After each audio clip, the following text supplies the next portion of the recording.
What's going on, guys? Ted from Nerd Immersion here, and I'm back with another Xanathar's Guide to Everything Unearthed Arcana subclass comparison video. This time we're talking about the Hexblade Warlock. One of my absolute favorite classes in Xanathar's Guide. Possibly one of my favorite classes of all time. And this does come, I will admit, from a heavy bias from my Hexblade characters from 3.5. But why don't we take a look? So, this first appeared in the Warlock Wizard Unearthed Arcana. I will give you a little bit of... My biggest complaint about the class is I feel like it is the most non-intuitive patron, right? So you're a Warlock, you make a deal, you make a pact, you make some sort of arrangement with an entity, and it grants you magic. The ones in the Player's Handbook and the Sword Coast Adventure Guide, they all make sense, right? You've got the Fiend, Fae, Great Old One, so you make a pact with a Fiend, a Fae, or some other worldly creature, Cthulhu or otherwise. The Undying from the Sword Coast Adventures Guide is a pact with an undead creature of some kind. The Celestial is a pact with a celestial creature. Those all make sense. Hexblade. Do you make a pact with a Hexblade? I mean, Xanathar here in his little piece makes a little bit. Hexblade, what a cool name. So is your sword evil or cursed or something? But you're evil, right? Okay. Now I don't like the name. Names aren't cool if they don't make sense, like mine, the Xanathar. See? It's cool and it makes sense. In editions past, Hexblades had it was Hex Magic, right? Because it was its own class. Again, only speaking from 3.5, I know they existed before that, but 3.5 is my wheelhouse for this stuff, so that's what I'm going to go to. Hexblade was its own class. Not a subclass, not a prestige class, it was its own class. And there's a whole, they're in the Player's Handbook 2 and 3.5, you can read up on it. And in my games, I like to run them similar to that. They had Hex Magic. It was a unique, rarer form of magic. It wasn't like arcane, truly arcane magic. It was arcane in nature, but it wasn't like a sorcerer or a wizard's magic. It was its own type of hex magic. It was all about altering probability and things like that. And obviously that didn't make it all of its way into, let's see, who am I thinking of? Scarlet Witch. The Scarlet Witch, again, Marvel Cinematic Universe people, not that Scarlet Witch. Scarlet Witch, as per the X-Men, she has hex bolts, right? And she can alter probability with her mutant abilities. That was sort of the thought behind the OG Hexblades. That was where their magic came from, and they had a lot of abilities that were debuffing. Again, translating that directly to the Warlock doesn't really make sense in that aspect, so they changed it up. So you made a mysterious pact with an entity from the Shadowfell, a force that manifests in sentient magic weapons carved from the stuff of shadow. So the way that's written, it sounds like you've made a pact with a sentient weapon. Fine, but you don't get one per the class. And that, I'm not trying to say that they need power and they need to get a magic weapon, but it feels like they should have one because that's where their magic comes from. The Mighty Sword Black Razor is the most notable of these weapons, which has been spread across the multiverse over the ages. Black Razor is in the Dungeon Master's Guide under the Artifacts section. You can read about it. The shadowy force behind these weapons can offer power to Warlocks who form pacts with them. Many Hexblade create weapons that emulate those formed in the Shadowfell. Others forgo such arms, content to weave dark magic of this plane into their spellcasting. I don't like the Shadowfell affinity. Personal preference. I feel like I didn't need... Because the Raven Queen is known to have forged the first of these weapons, many sages speculate that she's the Force or one of the weapons, along with Hexblade Warlocks, are tools she uses to manipulate events of the material plane. I don't like the Raven Queen. Sorry, critters. I know that's going to bug a lot of you. I'm not a huge fan of the Shadowfell or the Raven Queen in general. So it seems to me like you reach out and you make a... I'm just trying to figure out RP. Maybe I should get into the class because I'm already 5 minutes in here and I haven't actually talked about it at all. But I don't like the way things are worded.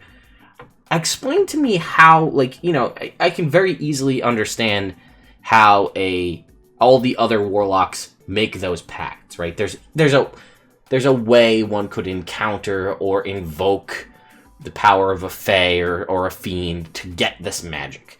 How does one know to talk to a magic weapon on another plane of existence? Again, maybe I'm diving too much into this and I'll move on, but I just feel like a function, even if it's just like a ribbon flavor of the class, that there should be something about a sentient magic weapon. Even if it's not magical for the purposes of overcoming damage, just like you bond with a weapon and it talks to you and that gives you your, I don't know, maybe it's whatever. It just bugs me. We're moving on. So, expanded spells. They did change a couple. Shield, Wrathful Smite, Blur, Branding Smite, Blink, Elemental Weapon, Phantasmal Killer, Staggering Smite, Banishing Smite, Cone of Cold. Alrighty. Shield, Wrathful Smite, Branding Smite, Magic Weapon. They got rid of Magic Weapon and gave you Blur. Blink and Elemental Weapon, because I guess because they gave you Elemental Weapon, it sort of does the same function as Magic Weapon, but better. Phantasmal Killer, Staggering Smite, and you had Cone of Cold and Destructive Wave. Destructive Wave, I love that spell personally. I get it though. They went with very paladin-themed martial melee mix spells here, and that makes a lot of sense. That's sort of the Hexblade shtick, so I get it. Great options all around. Having access to Shield is wonderful. It kind of sucks to cast it as a Warlock though, because if you cast Shield as a 5th level spell, it does nothing different than as a 1st level spell, except allow you to avoid those hits, but it does allow you to make access or use shield-based shield scrolls. If you come across shield scrolls in your game or have the ability to craft shield scrolls, I would recommend using those over using your spell slots for shield. And the crux of your class is the Hexblade's Curse. As a bonus action, choose a creature you can see within 30 feet of you. That creature becomes cursed for a minute. This curse ends early if the target dies, you die, or you're incapacitated. Until it ends, you get the following benefits. You add your proficiency bonus in damage to rolls against your cursed target. You crit on a 19 or 20, and if the target dies, you regain hit points equal to your Warlock level plus your Charisma modifier, minimum of 1 HP. And you can't do this. I can't use this feature again until you finish a short or long rest. That is exactly the same here. 1 minute, 30 feet, blah, blah, blah, blah, blah.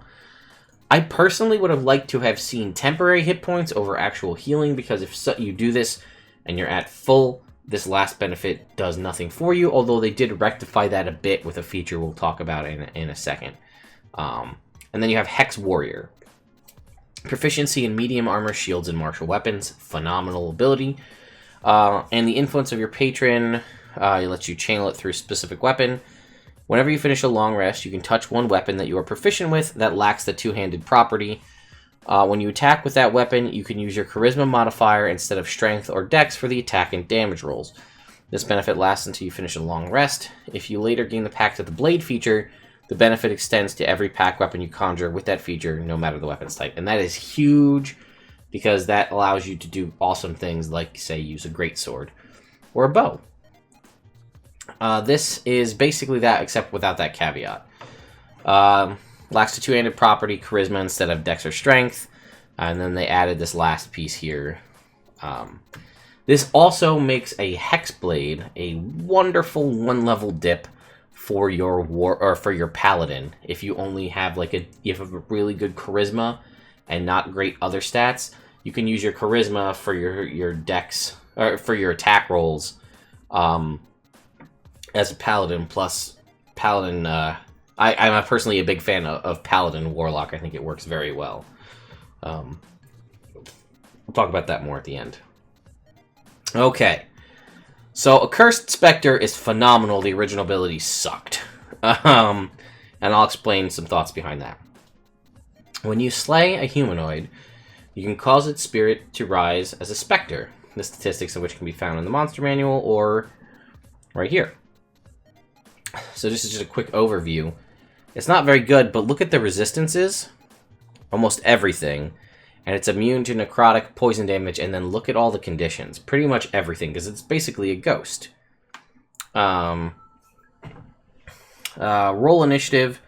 When it appears, it gains temporary hit points equal to half your warlock level. So its HP is 22, and at level 6 it has an extra 3. It also has a 50-foot fly speed, and it can hover. Roll initiative for the Spectre, which has its own turns. It obeys your verbal commands, and it gains a special bonus to its attack rolls, equal to your charisma modifier. Again, phenomenal. The Spectre remains in your service at the end of your next long rest, at which point it vanishes to the afterlife. Once you bind a Spectre with this feature, you can't use it again till you finish a long rest. I thought it was here. When you slay a monster, you can cause its spirit. Okay, never mind. I'm mistaken. We'll keep going, but basically that is... Oh, it's later on. Never mind. But let's look at what it used to be. It was the Shadow Hound, which was very reminiscent of the Hound of Ill Omen for the Shadow Sorcerer, as we talked about a little bit on that video. As a bonus action, you can separate your shadow from yourself to have it magically slip into the shadow of another creature within 60 feet. While it's there, the target doesn't gain any benefit from half or 3/4 cover, and you know the distance and direction to the target even if it's hidden. The Hound can't be seen by anyone but you, and those with true sight. It's unaffected by light. Has a vague feeling of dread while the Hound is present. As a bonus action, you can command your Shadow Hound to return to you. It automatically does so if your target is on a different plane of existence, if you're incapacitated, or if Dispel Magic or Remove Curse or similar magic is used on the target. That ability was awful. Straight up. It didn't really work well. Like, there's not a ton of opportunities where you, as a melee-based character, which again, Hexblades typically are, right, with all the abilities, the armor, and things like that, that you're going to be dealing with cover and melee-based attacks. So I feel like it worked very well for if you were using Eldritch Blast, because you are still a Warlock and you have the ability to do so. But, I don't know. I think the thought process behind this was it was trying to pull from previous editions. 3.5, you could make a Dark Companion, as if you took a certain feature as a Hexblade, which let you summon, a shadowy cat. It was like a jaguar kind of thing, and it could move next to people, and if it did, it debuffed them. It gave them a negative to their AC and to their saves against your spells. Very similar kind of to what we talked about the Hound of Ill Omen for the Shadow Sorcerer. So there's a little bit of... It seems like this was sort of what they were trying to go, but they didn't want to make it too good. They didn't want to give you advantage on attack rolls or enemies disadvantage on your saves. So they came up with this, decided it was garbage, scrapped it entirely, gave you the ability to summon a Spectre from a corpse, which is arguably much, much better. Can we pull up the full Spectre stats here?